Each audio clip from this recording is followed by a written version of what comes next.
Well, good evening, everyone. My name is Kelly Henkel, and I've been a member of Regnum Christi for 25 years. I'm married to my husband, Dan.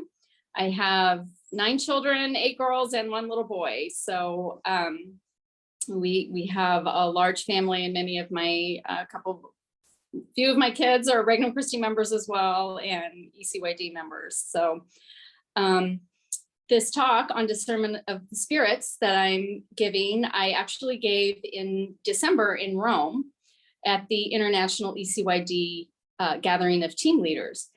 And it was really interesting. So I'm giving you the exact presentation that I gave to 150 teenagers between the ages of 18 and 20, or 17 and 21 was the age group. And it was really, really well received. And I was very surprised at how they were, boys, high school, feverishly taking notes as I was speaking. And it just really, I realized how much this information is needed, especially with our young people.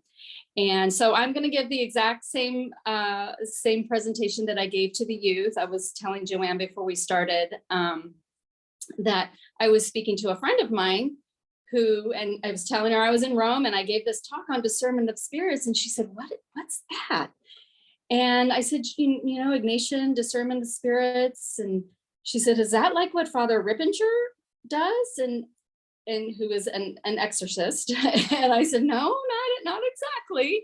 So I decided to give the same presentation tonight because they're even among people who have been in Regnum Christi for many years and gone on spiritual exercises, there still is not a very good understanding of discernment of spirits. So I'm happy to present this to you.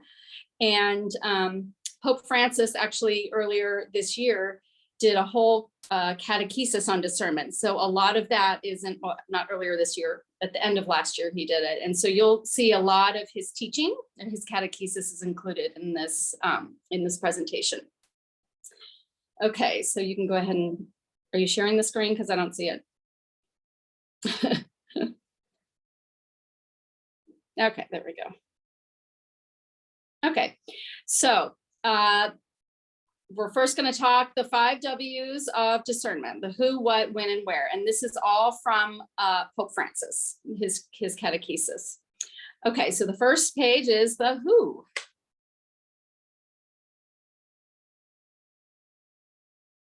Okay, so Pope Francis tells us in his teaching that discernment is for everyone because decisions are an essential part of life. We make choices every day. And if we want to bring God into those choices, then we should learn discernment. Sometimes discernment is confused for a big decision, like you discern a big decision. But what I hope to teach you tonight is that discernment really is for everyone and every day. Okay.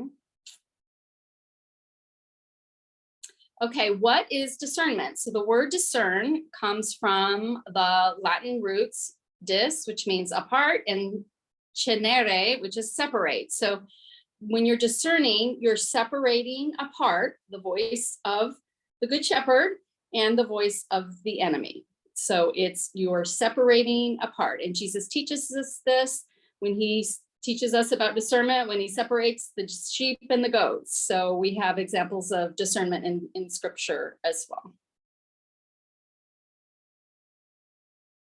Okay, so when I speak of discerning the 2 voices, we have the good spirit, the voice of the Good Shepherd, and we have the enemy. And so this is another important thing that St. Ignatius teaches. When he speaks about the enemy, it's not just Satan, it's 3 things. And so on this little slideshow, I have the top slide is, of course, the enemy. The enemy is Satan himself, and the enemy is also the world. So the things in the world that draw us away from God. So we have a little picture of the guy passed out on his couch after drinking too much. And the enemy is also ourselves. All of our fallen human nature, our brokenness, and our, all those things like pride, vanity, and sensuality. So the enemy is also ourselves. It's not just the devil. It's not just the world. I personally feel, from my personal experience, it's most often me is my own sinfulness and brokenness and wounded human nature. So the enemy is those three things. The good spirit is just really the exact opposite. So the good spirit is, of course, Jesus and the angels and the saints. And the good spirit can also be the world. And if you think about, the beauty, I'm at the beach in Hilton Head right now with my family and enjoying these magnificent sunrises and sunsets at the beach. And so you can see how the world can draw you closer to God and bring you closer to him. And the good spirit is also ourselves, because we are created in the image and likeness of God. We were created with natural gifts. And at our baptism, we were infused with supernatural gifts called charisms, and along with the gifts of the Holy Spirit at our baptism. So the good spirit is also ourselves too, in the goodness and the likeness of God that is inside us.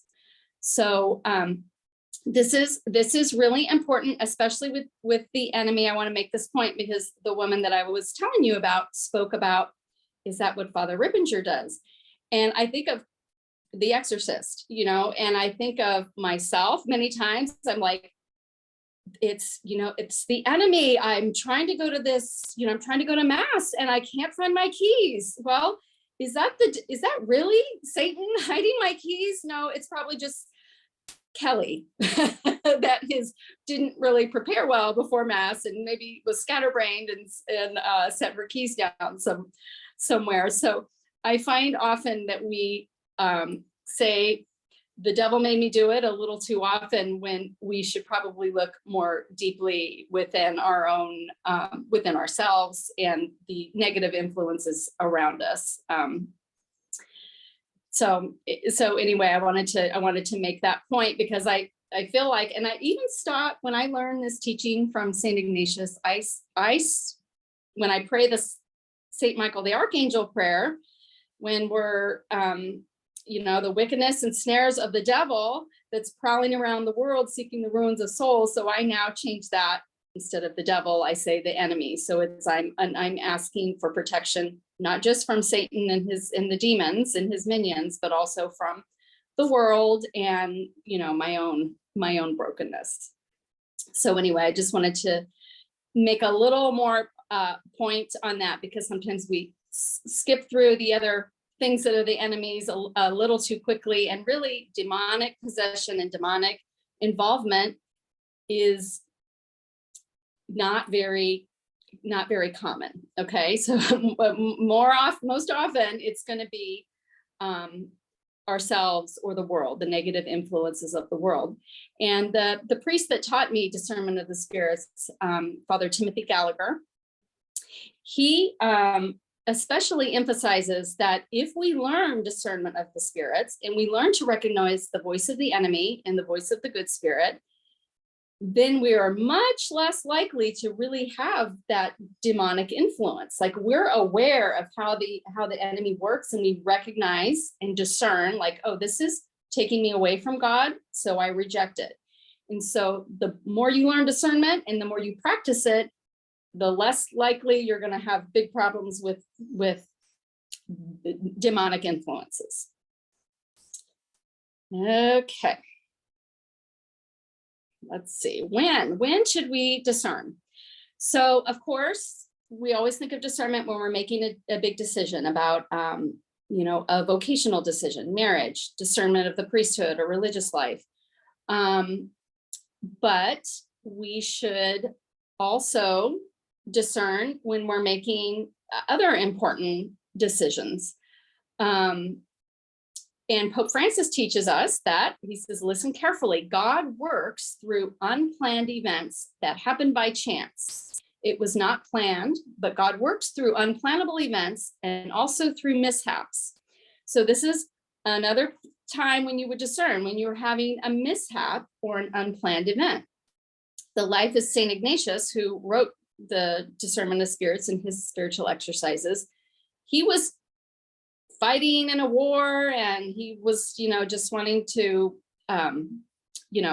be a great soldier or great knight. And he got hit with a cannonball, and he had to lay in bed for 9 months recovering from his injury. And it was there that he recognized the voice of the enemy and the voice of the good spirit, and how they made him feel different. And so it was that mishap of being hit by a cannonball, that, and him laying in bed for 9 months, that helped him start to recognize these two voices. So God is in the mishaps and in our reactions.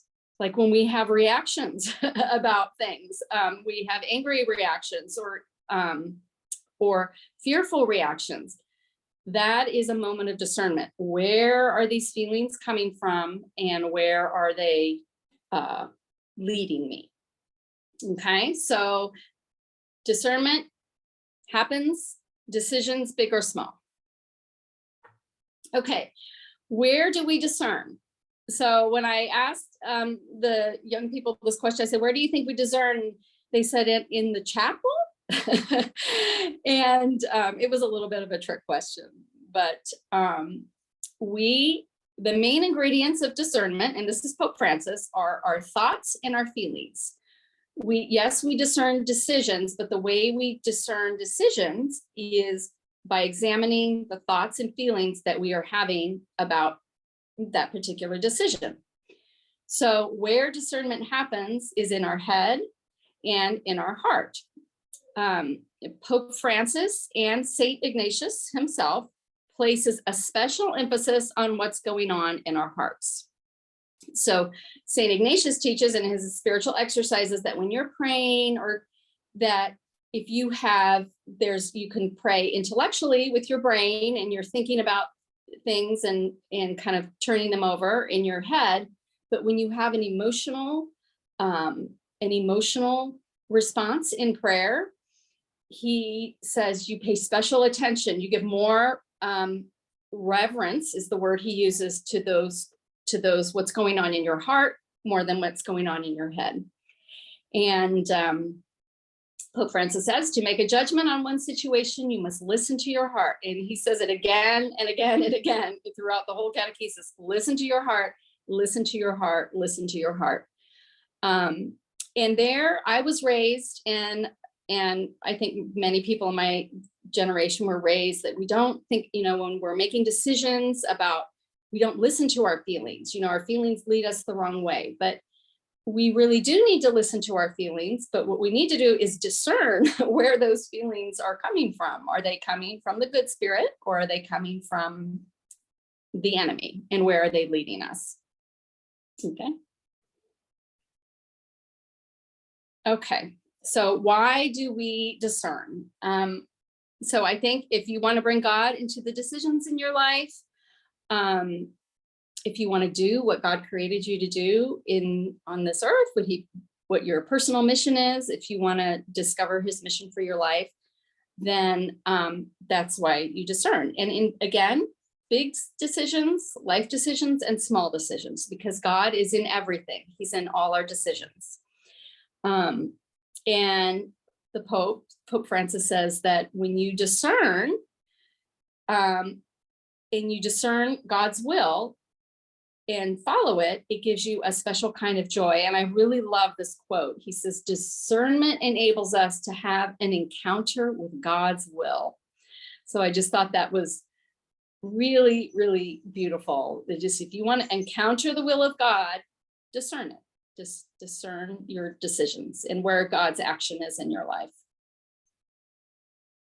Okay. How? Let me see. Okay. So this is from Father Timothy Gallagher, who again has written many books on discernment of spirits. He's got many podcasts and YouTube channels. So if you want to know more about discernment, he is like he is one of the foremost teachers of just discernment. So he says there's 3 steps to discernment. You become aware of your thoughts and feelings. You understand where the thoughts are coming from, where are they leading you, and then you take action. If the thoughts and feelings are coming from the enemy, of course you reject them. If they're coming from God, then you accept them. So it is pretty simple. And the first thing is the most important thing, which I feel that young people, and I learned this myself, I was never even really aware of, when I had reactions or, I never really became aware for a long time until I was much older than I would like to admit, that I was, that the thoughts and feelings that are kind of running through my brain and through my heart. So that is the most important first step, is just to start becoming aware. And you can pay attention to when you have reactions, when you're fearful, when you're angry, or even the things that cause you happiness and peace. You just start to become aware of these feelings, and you can find God in them, where God is in them. Okay, next page.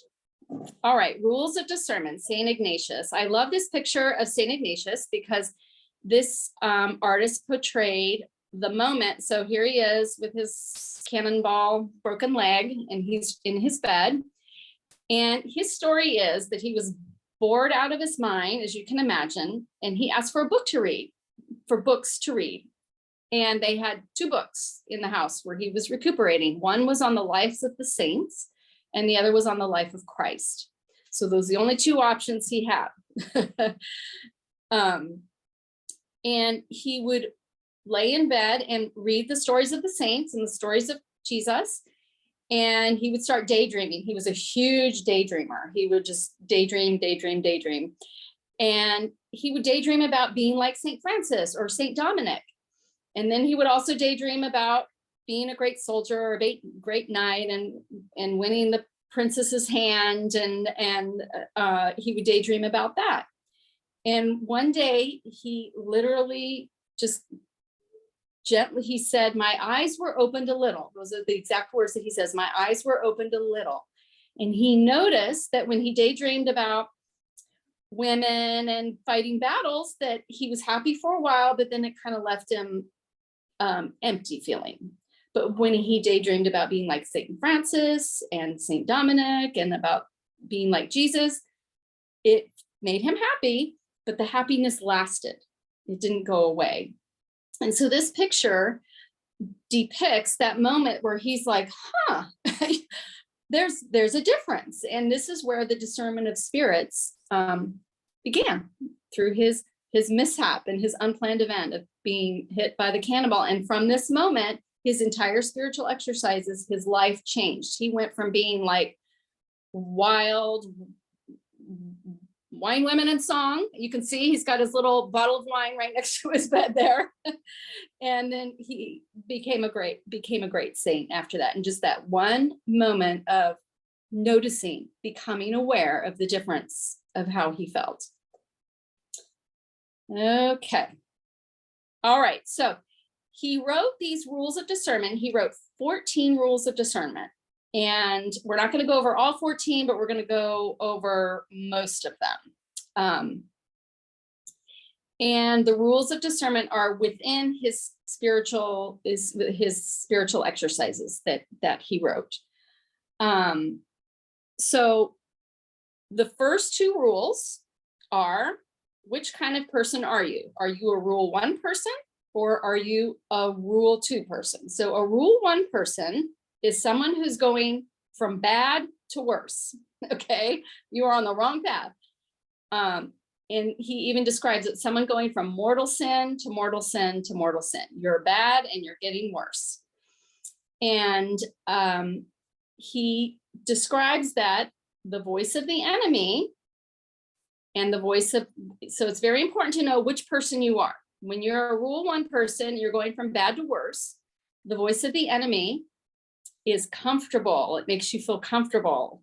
But the voice of the good spirit, God, makes you feel, he says it pricks and bites. It makes you feel uncomfortable. A rule two person is someone going from better to worse, or good to better. Okay, good to better. And the good spirit, when you're going from good to better, the good spirit makes you feel it's the complete opposite. Whereas the enemy, when you're going the wrong path, the enemy makes you feel warm and cuddly. When you're going on the right path, God makes you feel warm and cuddly.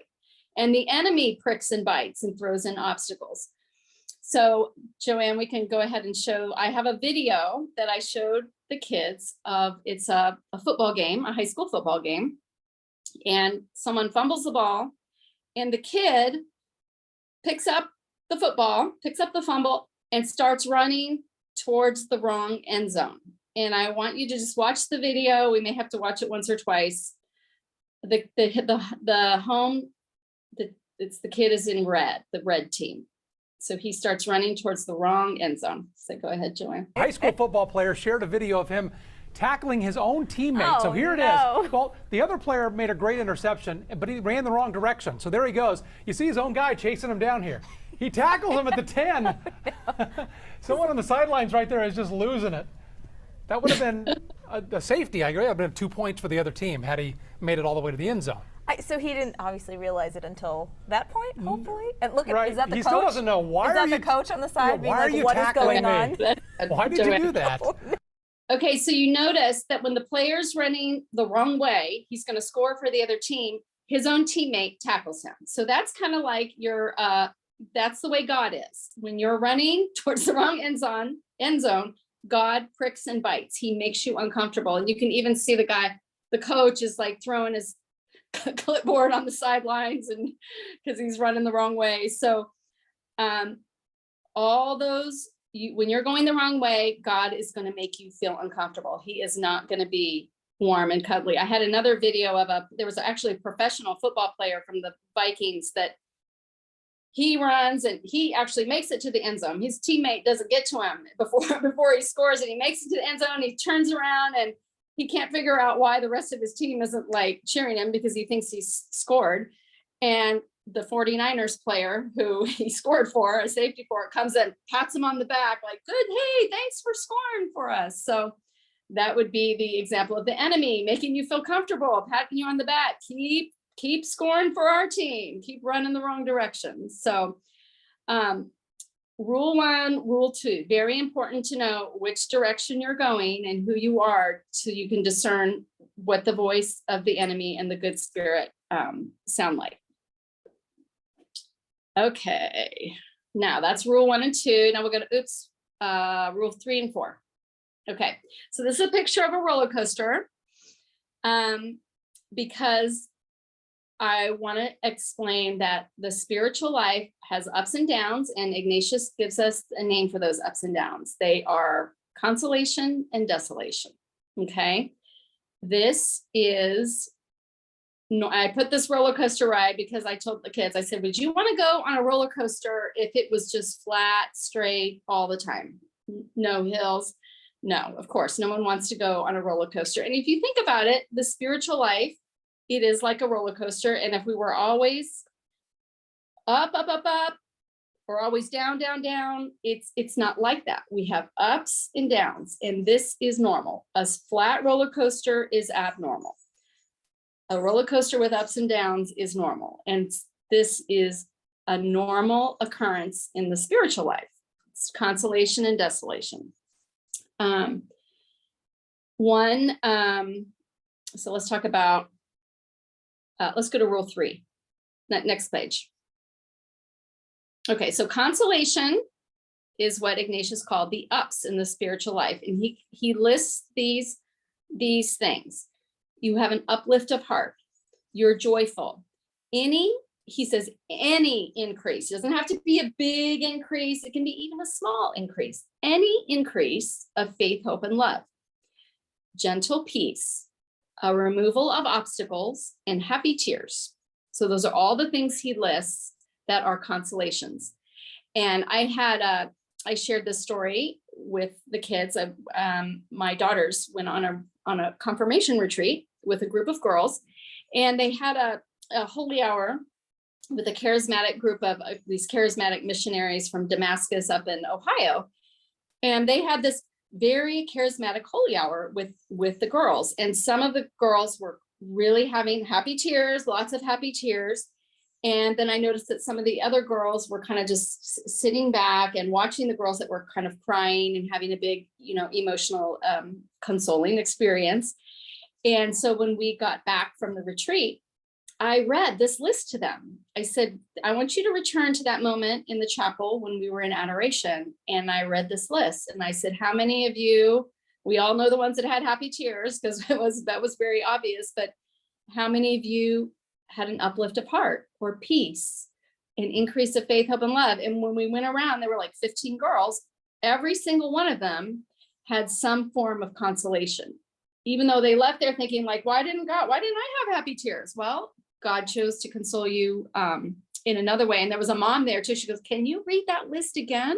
And I read it. She said, I had an obstacle removed. So these are all the ways that God, or not all the ways, these are some of the ways that God consoles us that Ignatius describes in his rules of discernment. Okay, now rule 4 is, the yucky old desolation. So darkness of soul, a movement towards low and earthly things, disquiet, anxiety, agitation, without hope, without love, lack of confidence, fear, lukewarm, slothful, sad, and this last one, a feeling as if you are separated from God. Are you separated from God? No, you just feel like you're separated from God. So when you have you notice these are almost the exact opposite of what a consolation is. So anything that is, anything that is, that takes you away from God or helps you or causes you to lose your peace. And this is another misconception, I think, that people have, is that desolation, it sounds big, like it's like depression, or, it's a big, scary word. But once you start becoming aware, sometimes these desolations are little, it's the little desolations. It's like, oh, am I gonna say my prayers tonight or do a gospel reflection, or I'm going to scroll the news on Twitter? That's the movement towards low and earthly things. It's not a bad thing. It doesn't have to be sinful, but it's just not, it's earthly. It's low and earthly. And sometimes these desolations will set in very quickly. And I have a story of one morning when I had given a talk the night before. And so I got home a little late, and I usually wake up early before the rest of my family and pray, but I didn't. I slept in a little bit because I got in a little late, and I had coffee and I was talking with my husband about, how it went the night before. And I never ended up praying in the morning. And by the time it was like 10 o'clock in the morning, I was like, I don't want to homeschool my kids. I don't want to clean the house. I didn't want to do anything. I just want to sit around. And when I kind of became aware that I was feeling a little, slothful, lukewarm, I was like, oh, why? This was just like a little, that just subtly slipped in, and I wasn't doing anything wrong or sinful. I was having coffee with my husband, but I didn't pray. I did coffee before prayer and sleep before prayer. So those desolations can seep in there. And, and if I hadn't known discernment of the spirits, I mean, it was like, I was like, oh my gosh. And so what you do when you're in desolation and you're hearing the enemy say, oh, don't pray, have coffee. You do the opposite. Pray, go to mass, right? So, so those are the desolations. And so, like I say, just be aware that the big word doesn't necessarily mean big desolation. It's often subtle, so subtle that we can miss it. Okay, so this is no shame. We do not have, this was a huge, huge thing for me personally to learn, that desolation does not mean sin. Desolation is a tactic of the enemy. So I used to, when this has changed a lot, my parenting. So my kids, we pray the rosary often in the evening as a family. And I'm sure every parent here that's prayed the rosary with their kids, I don't want to pray the rosary. I don't feel like praying the rosary. And so the old Kelly, before I learned discernment of the spirits, is like, what do you mean you don't want to pray the rosary? Don't you love Mother Mary? Don't you love Jesus? What do you mean you don't want to pray? Well, that's just a tactic of the enemy. The enemy was saying, no, don't pray, don't pray the rosary. So there's really no shame in not wanting to pray the rosary. There's really no shame in not wanting to go to mass or say your prayers. It's just the enemy trying to derail you. Okay, it's the voice of the enemy. It becomes sinful when you don't reject the voice, or it can become sinful when you don't reject the voice of the enemy. So this is a normal spiritual experience. Everyone has desolation. And so we don't feel ashamed when we don't feel like praying, or it's a tactic of the enemy. Do the opposite. That's what you need to know. Another thing is just real quick, that's okay, you can keep it on the slide. There's no shame in feeling consolation and not feeling consolation. Okay, so just doesn't mean that God loves you more if you get lots of consolations, or God doesn't love you because you're not getting consolations. It's a pure gift of God, and you should feel no shame if you go to holy hour and you don't have you're not levitating or filled up with, peace and consolation. It's okay. It's a gift. It's a free gift of God, and it doesn't mean there's something wrong if you don't have a consolation. Okay, so this is a little picture on the right of Narnia, where it is always winter. And then on the left is 4 seasons. Okay, so then this is kind of like the roller coaster. This is normal. Normal is 4 seasons. We have ups and downs in the spiritual life. We have consolations, we have desolations. Sometimes they're really high, sometimes they're really low, sometimes they're subtle. But that is 4 seasons is normal. Abnormal, what the enemy wants you to think, is that it's like Narnia. It's always winter. So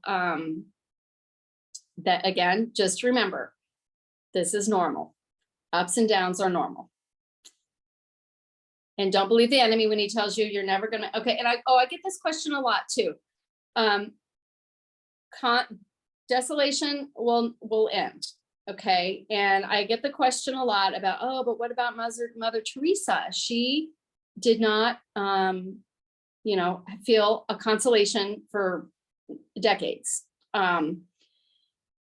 And so this is another thing that Father Gallagher taught me. Desolation is not what John of the Cross describes as the dark night of the soul. The dark night of the soul is an experience of prayer from God, so that you are detached from everything and love him purely. So dark night of the soul is a prayer experience from God.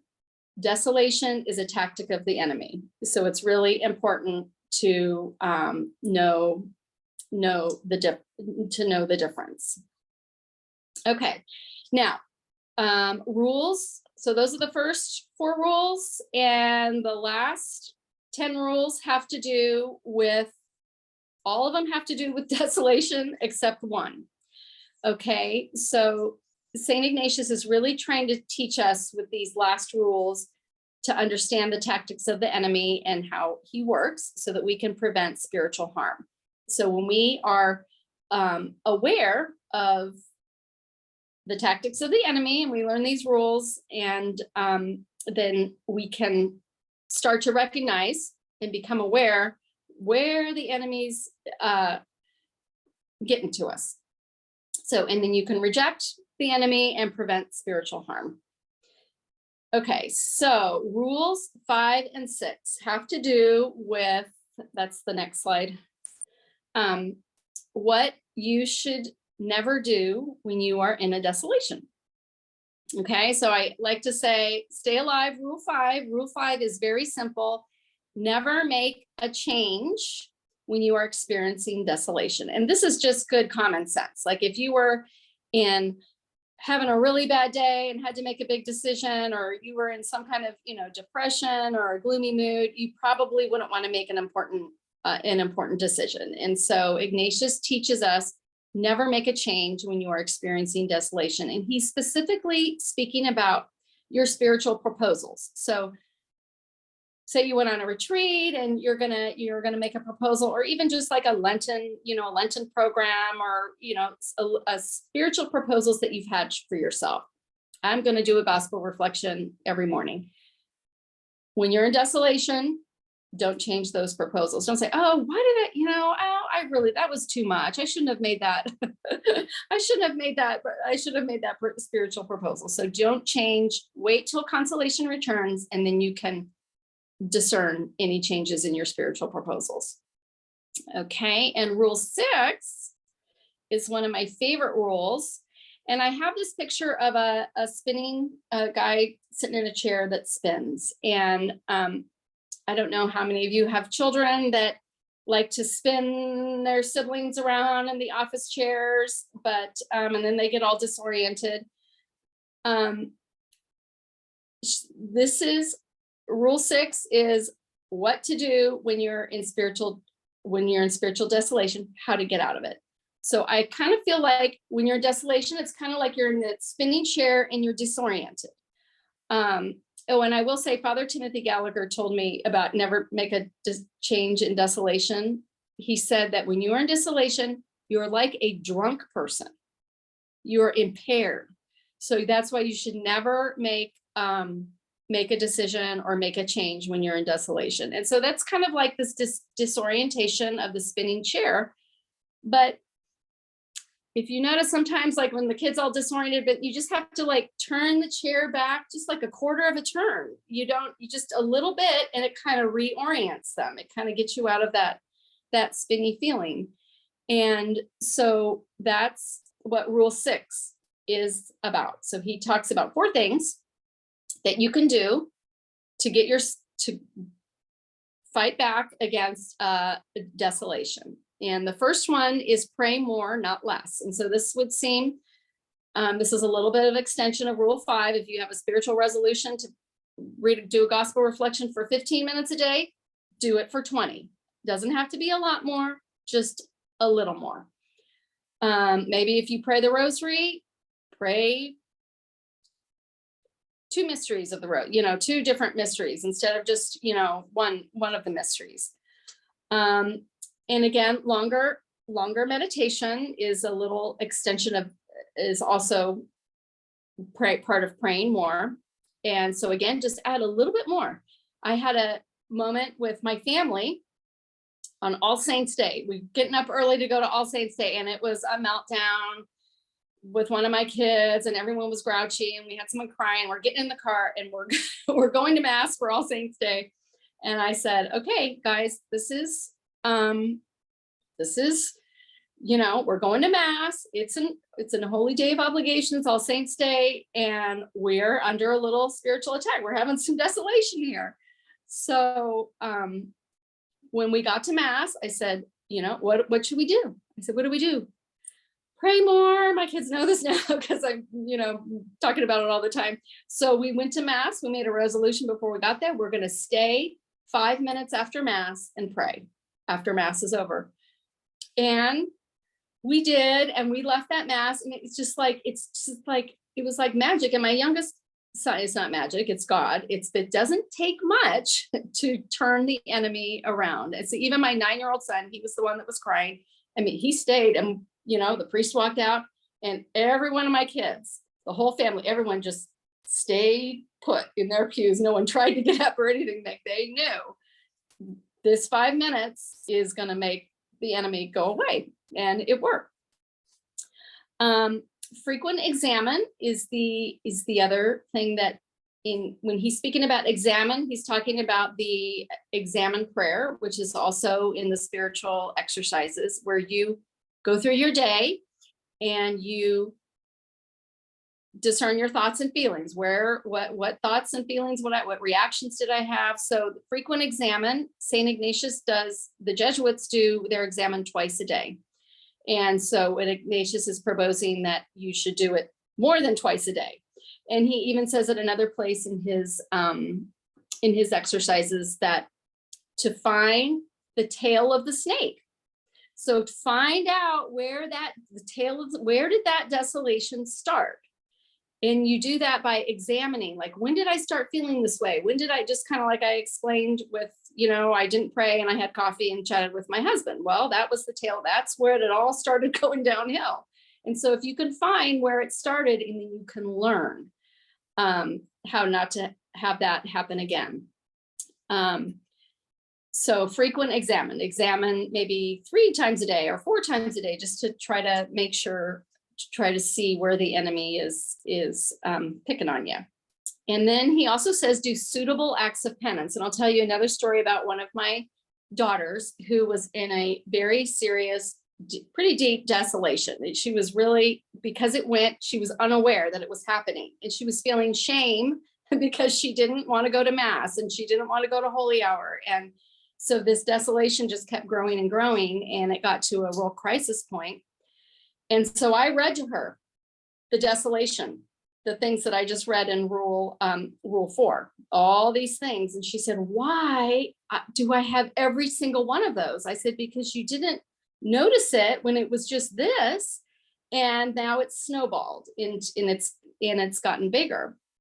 And so I talked to her about how we're going to get out of this desolation. And then this suitable acts of penance, one of the things that happened was she was supposed to be a confirmation sponsor for her sister.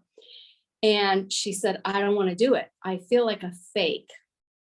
And I said, well, you may feel like a fake, but you're not. That's just the enemy telling you that you're a fake. You're in desolation. I said, your penance, I'm going to give you your penance. Your penance is you're going to go have coffee with your sister, take the catechism, and just talk to her about, her confirmation. And that was her penance. It was a suitable penance. She had a desolation. She was feeling like she didn't want it. The enemy was telling her, you're not worthy to be a confirmation sponsor. And so we did the opposite. I said, you are going to be a confirmation sponsor, and you're going to just fake it till you make it. And it was amazing. Like that moment, just when she went out to coffee and with the catechism, chatted with her, it went away. The desolation went away. So when I say suitable acts of penance, it doesn't mean we have to fast and do all these things. You just really kind of need to do the opposite of what the enemy is telling you and do more of it. Okay, we're getting, all right. So this is just one thing that someone taught me from, I guess, AA groups uses, Alcoholics Anonymous. Whenever you are halt, be aware you are vulnerable for desolation when you are hungry, angry, lonely, or tired. So that's what HALT stands for. So whenever you're feeling those things, the enemy knows. The enemy's gonna take advantage of that. So you just know when you have those moments, you are vulnerable for desolation. Okay, rule 7 and 8 are how to think in desolation. Okay. First of all, the feeling that you are separated from God, it's just a feeling. You are not separated from God. You are not alone. God is with you. This will pass. Remember, the enemy wants to tell you it's always winter, it's Narnia, it's always winter. It's going to be like this. It's never going to end. This will pass and consolation will return. And the more you become aware, the sooner you become aware that a little desolation is starting, the sooner you can get out of it. Okay. All right. Rule 9 is, why does desolation occur? Okay. So for me, neglect of spiritual life and slothfulness is usually the number one reason that desolation occurs in my own personal spiritual life. So that's number one. This is all St. Ignatius. Number 2 is, God wants to know if we will still love him and serve him even when it's difficult. And number 3, we've already discussed this, a consolation is a gift. So it's to remind us that when we're in desolation, that consolation isn't guaranteed, right? It's a gift. It's a gift. And Pope Francis speaks about this in one of his teachings. And he talks about it in terms of, when we're in desolation, we should learn. We should learn why we're there. And it says, if we know how to go through loneliness and desolation with openness and awareness, we can emerge strengthened. If we can figure out why we're there, we have learned something and we can emerge strengthened. And then he says, we have all experienced this desolation. The problem is how to interpret it, because it has something important to tell us. So if we're in desolation, that's something important that we need to know. Have I been neglecting my spiritual life? Have I been slothful? What do I need to learn from this experience? And one of the priests at this conference that I gave in Rome was like, you don't want to be, what I was telling him on the rules 6 on how to get out of desolation. He said, you don't want to try to get out of desolation too quick. And he's right. And the Pope teaches us this. You want to learn from your desolation so that you do not make the same mistake again. Okay. Rule 10, I skipped. I'll tell you rule 10 is on consolation. How to think when you're in consolation. I'll just summarize it real quick. I like to tell teenagers, it's like, when you're in consolation, you need to be like a little squirrel that's collecting all its, if acorn is a consolation, whenever you have your consolations, store them up. Because when desolation comes, and it will, you want to go to return to those consolations, those gifts that God has given you. And like little acorns, you want to dig up your little acorns when winter comes, because it will come. So that's rule 10. Store up your consolations, and remember those consolations when desolation comes. Okay, rule 13 is expose the enemy's tactics. So St. Ignatius teaches that you should, when you're in a desolation, one of the most important things that you can do is speak with a trusted spiritual friend. Okay. This can be a priest, this can be a spiritual director, or it can just be a good pal that you have, that you know, that's a trusted spiritual friend. I have found that one of the greatest ways to expose the enemy is to go to confession. And I'll tell the priest, I am in desolation. The enemy is telling me this, and just to say it out loud and you're exposing the enemy's tactics. This is what the enemy is telling me. And you say it, and it's just so interesting how the enemy flees. And that's what he talks about in this. St. Ignatius has kind of a very strange like analogy. The way he describes this, he says it's if you shine the light on the enemy right away, he just runs away and flees. So I won't go over into his little analogy of it, because his examples are very medieval. So, and particularly women don't like his analogies. So that's why we just explain what he's trying to say is the enemy flees if you expose him and shine the light. And he's want to tell you to hide it and feel ashamed. Feel ashamed that you don't want to pray. Feel ashamed that you don't want to go to holy hour. Feel ashamed that you don't want to go to mass. No, we don't feel shame. It's a tactic of the enemy. You expose him. The enemy is telling me not to go to mass. Go to mass.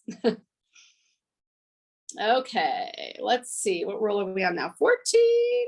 Okay, this is my very favorite rule. Rule 14, he saved the best for last. I feel like St. Ignatius did on this one. And he describes it like, in his medieval way. He says that it's like the enemy circles your castle wall, and he looks for the crack in the castle wall, and he attacks there. Okay, so that is the tactic of the enemy. He looks for your weak point. So Pope Francis in his teaching, he described this as like the enemy knowing your password, the password to your computer, so he can hack in. And then he went into a whole teaching on self-knowledge. Like if we don't know our password and the enemy knows our password, if we don't know our weakest point, the crack in our wall, but the enemy knows, there's going to be a lot of damage done. So it's very important to have self-knowledge and know your weakest point. And I find I've learned, if you want to know your weakest point, figure out where the enemy's attacking you. It's kind of like, he's like, where is the enemy attacking you? That is the weakest. That's the weakest point. I have, and I always, whenever you have a big, like a big grace coming. So for instance, I always tell people, like before a confirmation or first communions or a wedding, or when you have a sacramental event coming up in your family, you'll notice that's where the enemy will try to cause discord by attacking your weakest point. And I had a moment in my own family where I was having 3 children being confirmed on Pentecost, and I went out of town to visit my family in California. And so I was away from my husband and with like half my kids. And then we came back, and I can't remember, something happened, but it's kind of a lot of chaos. So my husband and I were like completely just not talking, and just like, I mean, not talking, but not communicating, because we were just busy. And boy, howdy, the enemy just like came in, and it was the attack was at the lack of the communication of the husband and the wife in the family. Like that's where the enemy went in and caused a whole bunch of havoc.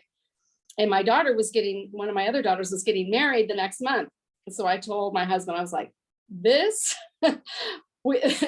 this happened before 3 confirmations, what do you think is going to happen before a wedding? I said, so we were like, okay, every day we went to daily mass. We drove together so that we were in the car talking on the way to mass, talking on the way home. So we would like make time to go to mass together and pray together, because it was obvious that weakest point was us just kind of running around, too busy to be together and talk. And so the husband and the wife were separated, and all chaos broke loose. So that whole long story was like, if you want to know what your weakest point is, see where the enemy is attacking and doing the most damage. And you can just kind of like, oh, thank you, enemy, for shining a light on that weakest point. So anyway, know your password. And so the self-knowledge is also not just know your weakest point, but know your strengths and your gifts. Self-knowledge is very, very important in discernment, a very important element of discernment that the Pope spoke about. So that is the end of this presentation.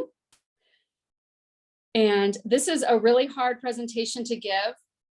14 rules of discernment in a 1 hour or 45-minute talk, but I've given you a summary. So if you would like to learn more about discernment, I highly recommend, as I said, Father Timothy Gallagher's books. He has a podcasts and YouTube on Discerning Hearts app, I guess it is. And if you want to practice discernment every day, I highly recommend the Examine prayer. And Father Gallagher also has a book on the Ignatian Examine prayer, where you don't just, it's not just an examination of conscience of what sins did I commit today. It's where was God today? Where was God loving me today? Where was God consoling me today? Where was the enemy trying to derail me? So it's just really an examination of the spiritual experiences of your day, and using discernment to accept the things from the good spirit and reject those from the enemy.